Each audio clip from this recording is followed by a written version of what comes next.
Buat kalian yang suka menghina program-program pemerintah seperti MBG, nih, kamu harus tonton ini sampai habis ya. Nih, buat kalian yang sering menghina atau menertawakan atau tulis jelek-jelek di kolom komentar, menghina kayak MBG, menghina food estate, menghina koperasi merah putih, menghina pembangunan kebun sawit, kalian tonton ya.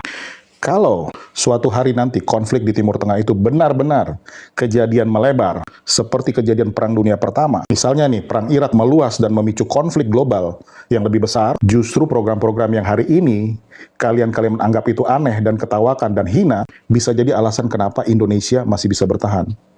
Mari kita lihat gambaran besarnya ya. Dalam beberapa tahun terakhir ini, pemerintah Indonesia itu sebenarnya menjalankan satu pola kebijakan yang sangat jelas, memperkuat pertahanan militer, membangun ketahanan pangan, menjaga energi nasional, memperkuat ekonomi berbasis rakyat. Contohnya banyak. Anggaran pertahanan itu meningkat cukup besar. Indonesia itu membeli alutsista baru, jet tempur Rafale, memperkuat industri pertahanan seperti PT Pindad, PT PAL, dan membentuk komponen cadangan. Komcat. Kenapa? Karena dalam skenario konflik global, negara tidak hanya mengandalkan tentara aktif, negara juga butuh cadangan sipil yang bisa dimobilisasi dengan cepat. Indonesia mungkin tidak ikut perang langsung, tapi sebagai negara yang berada di jalur pelayaran dunia seperti Selat Malaka dan ALKI, Indonesia itu sangat rentan kena dampak konflik globalnya. Gangguan jalur perdagangan, krisis energi, lonjakan harga pangan, semua itu terjadi tanpa satupun peluru ditembakkan ke wilayah Indonesia. Sekarang kita masuk ya ke program yang sering jadi bahan ejekan, MBG, makan bergizi gratis.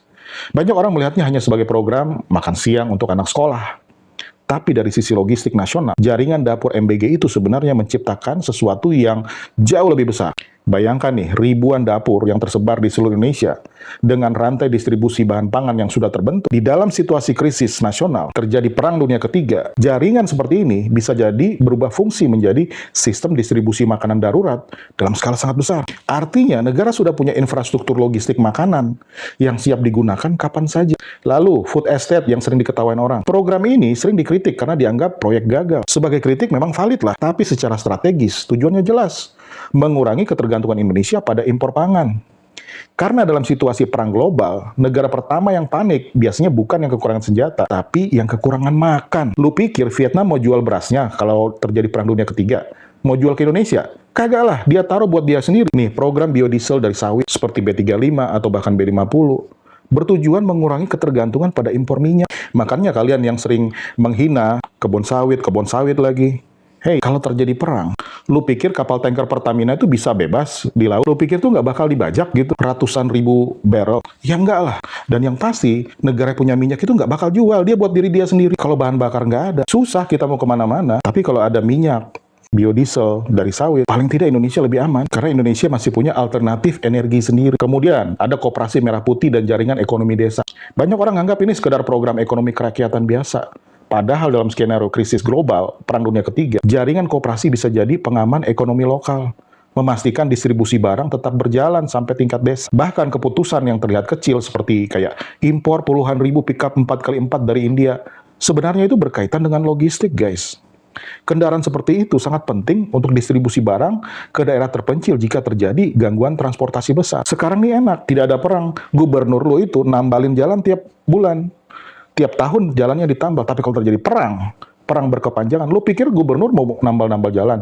Kagak ada duitnya. Jalanan itu pasti rusak, guys. Yang bisa lewat itu cuma pick up 4x4. Belinya dari India. India itu negara sahabat. Supply spare part. Paling nggak lebih aman dari sana. Nih, belum lagi nih pembangunan desa nelayan di banyak wilayah pesisir. Nih, selain meningkatkan ekonomi nelayan, desa-desa ini juga berfungsi sebagai lapisan awal pengawasan wilayah laut Indonesia. Karena dalam konflik Indo-Pasifik, wilayah laut itu justru jadi titik paling sensitif. Jadi pertanyaannya, apakah semua kebijakan ini pasti sempurna? Tidak. Apakah semuanya pasti berhasil? Belum tentu. Tapi kalau kalian melihatnya dari perspektif geopolitik yang lebih besar, pola kebijakannya sebenarnya sudah cukup jelas. Indonesia sedang mencoba membangun ketahanan nasional. Bukan dari sisi militer saja, tapi dari sisi pangan, energi, ekonomi rakyat, dan logistik. Karena di dunia yang semakin tidak stabil seperti sekarang, negara yang bertahan itu bukan selalu negara yang punya kekuatan militer paling kuat, tapi negara yang paling siap menghadapi krisis berkepanjangan. Perang berlarut-larut, perang berkepanjangan. Dan kalau suatu hari nanti dunia benar-benar masuk ke fase konflik besar, Perang Dunia Ketiga, mungkin saat itu banyak orang baru sadar bahwa program-program yang dulu mereka anggap remeh dan ketawain dan menghina-hina, sebenarnya adalah bagian dari persiapan bertahan hidup sebagai negara. Gimana menurut pendapat kalian? Tulis di kolom komentar ya.